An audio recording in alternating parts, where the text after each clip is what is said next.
मैं आप लोगों के लिए एक और नई डांगहुआ एक्सप्लेन करने वाली हूँ। तो कहानी की शुरुआत में हमें ड्रैगन राइडिंग कॉन्टिनेंट को दिखाया जाता है, जहाँ पे इस कॉन्टिनेंट के अंदर मार्शल आर्ट को ही सबसे ज्यादा वैल्यू दिया जाता है। इस कॉन्टिनेंट के अंदर कोई भी पर्सन चक्रा वैली की हेल्प से लिंग वॉइस जंग की 4 रियम्स को ब्रेक थ्रू कर पाए, तभी वो एक पावरफुल पर्सन बन सकता है। इसी के साथ कुछ ही लोग हैं जो इस कॉन्टिनेंट की सबसे पावरफुल कल्टिवेटर लिस्ट के टॉप पर बन सकता है, और सबसे टॉप पर बस एक ही पर्सन रहेंगे।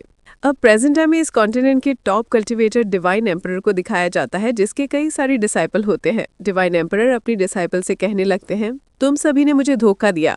ये सुनने के बाद उनमें से एक डिसाइपल कहता है, मास्टर आपकी टाइम अब खत्म हो चुका है, आपकी पोजीशन आपको अब छोड़ देना चाहिए। इसी के साथ वो सभी एक साथ मिलकर मास्टर के ऊपर अटैक कर दिया होते हैं। पर काफी गुस्से में जो डिवाइन एम्परर होता है वो भी अपनी बदला लेने के लिए पूरी तरीके से गुस्सा हो चुका होता है। पर जो डिवाइन एम्परर होता है वो यहाँ पे ज्यादा कुछ नहीं कर पा रहा होता है, क्योंकि पहले से ही उसे सीक्रेटली इंजर्ड कर दिया होता है। पर तभी एक डिसाइपल कहने लगता है, मास्टर हमें तुरंत ही इनकार्नेशन की वो फॉर्मूला हमें सौंप दो, तब शायद से हम सभी आपको जिंदा छोड़ दें, क्योंकि आप हमारी मास्टर है।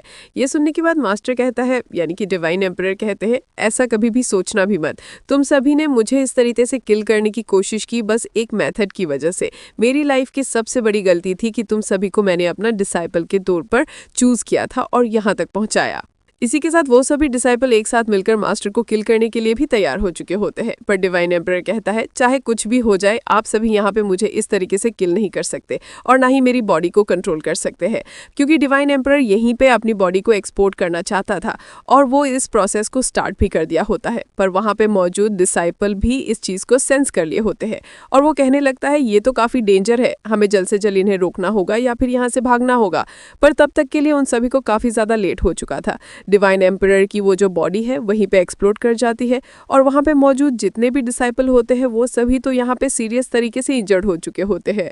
अब हमें कई साल बाद हुंग टाउन के अंदर जिन यूनियाओ नाम की एक बच्चे को दिखाया जाता है, जो कि असल में लुओ फैमिली की यंग मास्टर अपने कुछ साथियों के साथ मिलकर उसे पीट रहे होते हैं और वो कहते हैं, तुम्हारी कल्टीवेशन तो पूरी तरीके से बेकार है। अगर तुम्हारे फैमिली अचानक से इस टाउन के अंदर ना आया होता तो हमारा लुओ फैमिली शायद से इस टाउन की किंग होता। खैर जो भी हो, आज के बाद से तुम्हारी जो फैमिली है वो पूरी टाउन के अंदर से मिट जाएंगे। और वो उसे काफी बुरी तरीके से पीटते हुए वहीं पे बेहोश करते हुए चला जाता है। अब इसी के साथ जिंग यन याओ को देखते हैं, जिसे कि बेहोश होते हुए दिखाया जाता है। पर तभी अचानक से उसे वहीं पे उसकी आंखों के सामने डिवाइन एम्परर की कुछ मेमोरीज आने लगते हैं।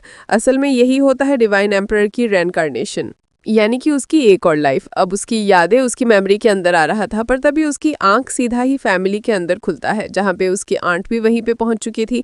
पर अभी भी उसके दिमाग में वही सब मेमोरी याद आ रहा था। पर तभी अचानक से वो अपनी आंट से कहता है, चाची मेरी ग्रैंडफादर कहाँ है? पर उसकी चाची कहती है, असल में लुओ फैमिली ने तुम्हें किल करने की कोशिश की, जो कि हद से वैसे भी पार हो चुके हैं। इसी वजह से गुस्से में तुम्हारी ग्रैंडफादर लुओ फैमिली से बदला लेने के लिए जा चुके हैं, क्योंकि कब तक हम इसी तरीके से बैठे रहेंगे। पर तभी यून याओ कहता है कि लुओ फैमिली के लीडर से मेरे ग्रैंडफादर काफी ज्यादा पावरफुल है, क्या लुओ फैमिली को इस बात की डर नहीं है? पर तभी उसे लुओ याओ की कही कई बातें याद आने लगता है कि उसने कहा था आज के अंदर अंदर ही पूरी तरीके से जिन फैमिली खत्म हो जाएंगे, और उसे लुओ फैमिली की प्लानिंग के बारे में पूरी तरीके से समझ आ जाता है और वो इस बात पर काफी ज्यादा घबरा चुका होता है। और वो कहता है कि आंटी जल्द से जल्द यहाँ से जाओ और सभी आर्मी को तैयार करो, क्योंकि लुओ फैमिली की मेन टारगेट ग्रैंडफादर नहीं है, असल में मेन टारगेट हम है। कुछ ही देर में वैसे भी अटैक करने के लिए पहुंचते ही होंगे। और ऐसा ही होता है, कुछ ही देर में लुओ फैमिली के लोग पहुंचते हुए लू या यून याओ के छोटे भाई को भी काफी सीरियस तरीके से इंजर्ड कर चुका होता है। यहाँ तक कि वो सभी क्रिपल हुए उसकी आंट के ऊपर भी हमला करती है। पर तभी अचानक से फिर से उसे दौरा आने लगता है डिवाइन एम्परर की, क्योंकि उसकी सभी मेमोरी फिर से याद आ रहा था। इसी के साथ उसकी बॉडी में अजीब सा एनर्जी फ्लक्चुएट हो रहा था। पर तभी कुछ ही देर में उसकी जो डिवाइन एम्परर वाली मेमोरी है वो पूरी तरीके से इस बॉडी के अंदर रेनकार्नेट हो चुका होता है, और वो यानी कि डिवाइन एम्परर की सारी पावर्स इसी बॉडी के अंदर एक्टिवेट हो चुका होता है। पर इस बॉडी की जो कल्टीवेशन था वो काफ़ी नीचे था, फिर भी टैलेंट काफ़ी हाई था। एक ही झटके में उन सभी को पीछे कर दिया होता है। सबसे पहले तो येनियाओ अपने छोटे भाई के हाथ को ठीक करता है। इसी के साथ येनियाओ काफ़ी गुस्से में उन सभी से कहता है, तुम सबकी हिम्मत कैसे हुई इस तरीके से मेरी आंट को इंजर्ड करने की? इसी के साथ तुम लोगों ने मेरे छोटे भाई के हाथ को भी तोड़ दिया। पर पर यहाँ पे जो लो याओ होता है वो हंसते हुए कहता है तुम तो मेरे साथ फाइट करने के लिए भी क्वालिफाइड नहीं हो। पर वो अपनी पावर्स को एक्टिवेट करते हुए यून याओ के ऊपर पावरफुल अटैक कर दिया होता है। पर यहाँ पे यून याओ भी उसकी अटैक को काउंटर करते हुए काफ़ी फास्ट तरीके से उसके ऊपर अटैक करता है। ये अटैक इतना ज़्यादा पावरफुल था, वो काफ़ी सीरियस तरीके से इंजर्ड हो चुका था। पर तभी वो अपने अंकल से कहता है अंकल याओ तुरंत ही इसके ऊपर अटैक करो। तो ये सुनने के बाद उसके अंकल भी अटैक करने के लिए आगे आ चुका होता है। पर यून याओ यहाँ पे यूज़ करता है अपनी एक powerful technique golden meteor shot technique. इसकी मदद से वो अंकल याओ को काफ़ी इजीली पीछे कर रहा था। इसी के साथ वो अपनी और एक टेक्निक आयरन फिंगर टेक्निक से उसके ऊपर पावरफुल अटैक कर दिया होता है। इससे तो वो काफ़ी पीछे हो गया था, पर इससे तो उसकी ईगो काफ़ी बुरी तरीके से हर्ट हो चुका होता है और वो काफ़ी गुस्से में उसके ऊपर फिर से अटैक करता है। पर यहाँ पे यूज याओ भी उसे छोड़ना नहीं चाहता था। वो काफ़ी पावरफुल अटैक करते हुए अंकल लू के कल्टीवेशन को ही यहाँ पे डिस्ट्रॉय कर दिया होता है, जिससे यंग मास्टर लू काफ़ी ज़्यादा डर चुका था। पर यून याओ एक ही गुस्से में उसके दांत तोड़ते हुए कहता है मैं तो तुम्हें जिंदा छोड़ना नहीं चाहता, पर तुम बताओ कि मेरे ग्रैंडफादर से निपटने के लिए तुम्हारी फैमिली किस एक्सपर्ट को हायर किया है। पर यहाँ पे यंग मास्टर लुओ को इसके बारे में कुछ भी नहीं पता होता। ये सुनने के बाद उसे लेते हुए यून याओ लुओ फैमिली के लिए निकल पड़ता है। अब हमें लुओ फैमिली के अंदर जिंग यू फेंग को दिखाया जाता है। असल में ये यून याओ की ग्रैंडफादर ही होता है। वो लो फैमिली के एक्सपर्ट को किल करते हुए आगे की ओर जा रहा था। इसी के साथ वो लूबा से कहता है लूबा तुम्हारी हिम्मत कैसे हुई मेरे ग्रैंडसन को किल करने की। पर यहाँ पे लो फैमिली भी पूरी तरीके से प्लानिंग के साथ था। वो अपने सोल्जर्स के साथ उसके ऊपर अटैक करता है।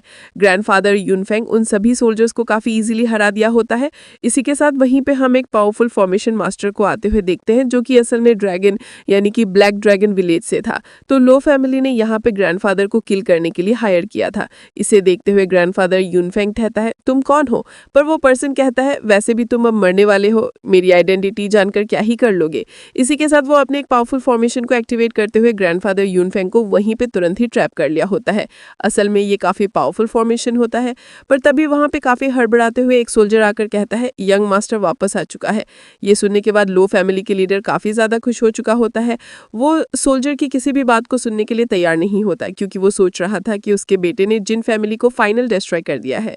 पर तभी वहीं पे जो यून याओ होता है वो लो याओ को पकड़ते हुए वहां पे पहुंच जाते हैं और कहते हैं तुम्हें इतनी जल्दी भी खुश होना नहीं चाहिए था। इसी के साथ ये एपिसोड भी यहीं पे एंड होता है। तो मेरे प्यारे दोस्तों, अगर आप लोगों ने अभी तक चैनल सब्सक्राइब नहीं किया तो प्लीज़ कर लेना। इसी के साथ वीडियो लाइक ज़रूर से कर देना।